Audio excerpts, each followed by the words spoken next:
Les fouinards, mes chers fouinards, on est dans la voiture, là, et c'est le matou qui conduit parce que la barbe de faire le chauffeur en permanence pour monsieur le matou. Ouais, tais-toi et regarde la route, le matou, tu vas nous faire un gros badaboum. Bon, j'en étais où? Ah oui, on est sur l'autoroute, là, donc on rentre à la baraque et on a passé une sacrée semaine dans le manoir du vicomte. Ça a été, comment dire, waouh. Oui, non, d'accord, je vais expliquer aux fouinards plus précisément, mais là, je fais ce qu'on appelle un bilan émo. Ça veut dire un bilan émotionnel, quoi. Ça veut dire que je fais une analyse à chaud de tout ce qui vient de me passer par la tête et aussi par le cœur, enfin surtout par le cœur et un peu par le ventre et pas trop par la tête en fait. Donc c'est pas vraiment une analyse quoi, bon bref, un bilan émo quoi. Et mon bilan à moi, c'est waouh. Je dirais même plus d'ailleurs, c'est waouh. Waouh. Oui, bon, on a compris ton bilan à toi, c'est miaou miaou, super, merci pour le scoop. Parfois je me demande ce que je fais encore avec toi, tellement t'es l'inverse du fun. T'es vraiment toi t'es du neuf du coup, fun à l'envers. Bon, attends, ouais, non, je vois ce que tu veux dire. Arrête de me casser mon enthousiasme, là.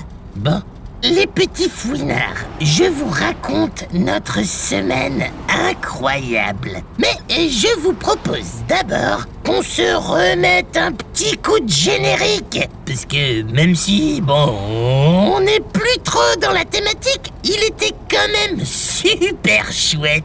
Ça m'a donné envie d'en faire d'autres, moi, des comme ça. Bon, allez, générique! Écoutez les fouinards! Écoutez ma toute nouvelle histoire! Fouinards, bienvenue dans mon cauchemar!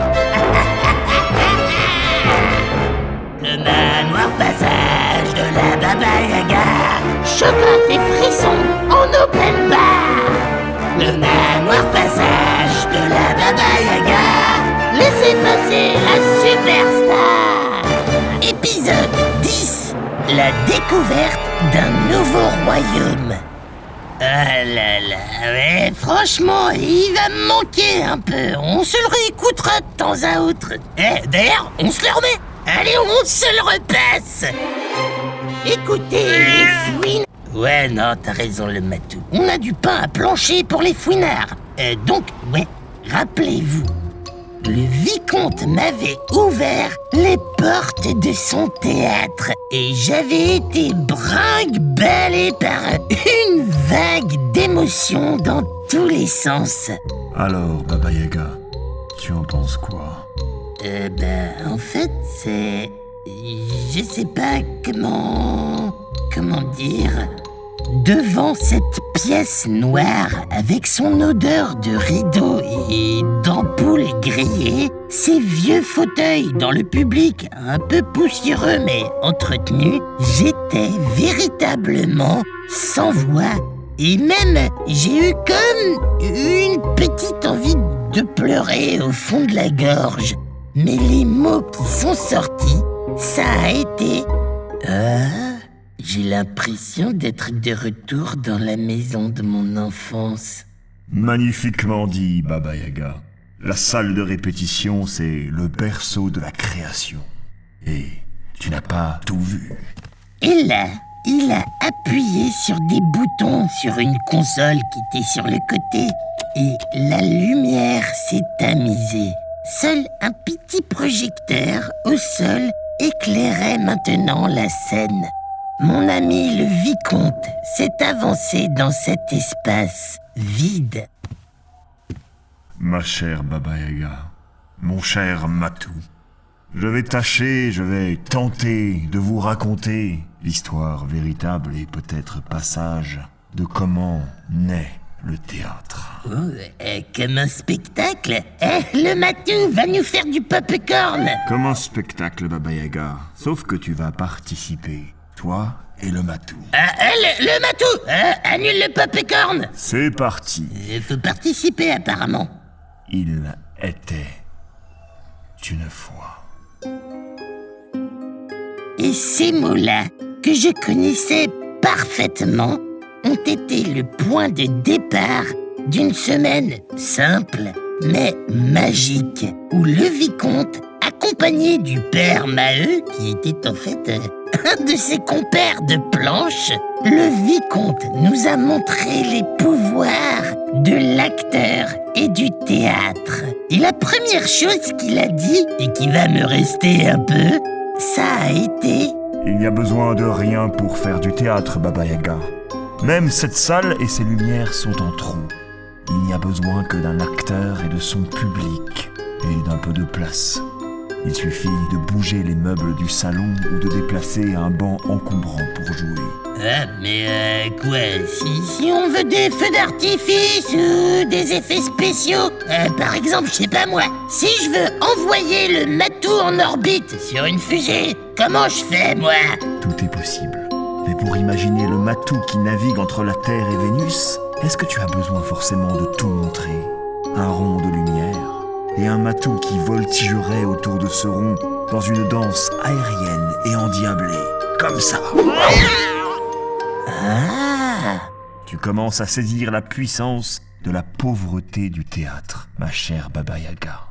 Avec rien, on fait tout. Mais alors, ça veut dire que l'acteur est un magicien et dès qu'il parle, tout s'enchante. Et là, le vicomte n'a pas répondu. Il n'a rien dit. Il a souri, mais seulement des yeux. Et j'ai compris. Quoi? Même sans parler, c'est un magicien? Et cette fois, il a fait un vrai sourire.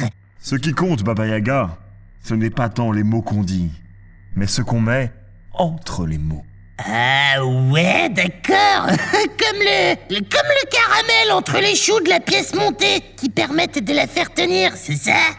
De quoi, le matou? J'essaie de comprendre, chacun sa manière. Oui, le silence est ce qui lie les mots sur scène, mais c'est aussi l'endroit où l'on invite les spectateurs, les petits fouinards. Regarde, lorsque je dis « Il était une fois un matou qui schmoutait tellement que même les mouches ne s'approchaient pas. » Tu vois, je laisse dans le silence le temps aux fouinards de tout imaginer et de s'inviter, de participer au miracle sur la scène. Eh ben voilà, exactement comme le caramel de la pièce montée. Ah, Vas-y, à toi. Viens sur scène, essaye, Baba Yaga. ok. Il y était des fois... non, là, pardon, j'ai stressé total. Tu as voulu bien faire. Ouais, j'ai voulu trop bien faire, en fait. Le trac, ce n'est rien d'autre que ça, Baba Yaga. La volonté de faire comme nous dit la maîtresse, et pas comme nous le dit notre instinct.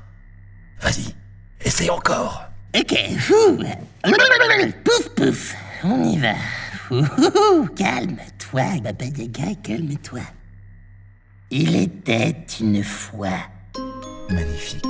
Et c'est pas tout, il m'a fait travailler le corps. Moi qui pensais être plutôt du genre, maladroite, costaude mais plutôt gauche, il m'a montré comment, en économisant mes gestes, faire beaucoup avec peu. Bien, très bien, Baba Yaga. Il m'a montré aussi comment faire trop, comment faire un corps grotesque qui envoie dans tous les sens. Yeeha! Tagada, tagada, tagada! Excellent. Je fais bien la trompette, hein? Bon, alors ça, c'est vrai que moi, j'étais très à l'aise. Contrairement au matou qui a eu un mal fou à se lâcher, moi, je trouve.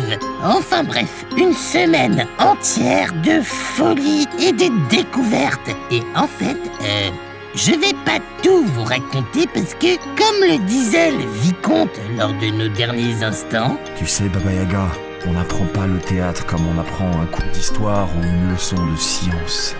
On ne peut que transmettre la flamme. Eh ben oui, avec le matou, on a furieusement envie de monter sur les planches. Alors, tu sais quoi, le matou? Tu vas prendre la prochaine sortie de l'autoroute, on rentre pas à la maison. Et non, les fouinards, on embranche très rapidement pour la prochaine saison. Juste le temps de faire un petit plan de bataille quand même, une réunion quoi, et autour d'un petit gueuleton ça pourrait être pas mal, un petit routier qu'on va trouver sur le chemin. Et après, on embraye directement sur la prochaine saison qui va nous durer tout l'été. Le théâtre passage de la Baba Yaga. Et c'est parti pour un été sur les planches. On va s'entraîner, on va créer une pièce avec décor, costume et tout le tout-team. C'est parti pour la plus grande aventure de toute ma vie. Oh, je me sens tellement vivante, les matins. Bon, par contre, tu vas mettre le pied au plancher parce qu'à ce rythme-là, on n'est pas prêt de becter. Allez, à très vite, les fouinards.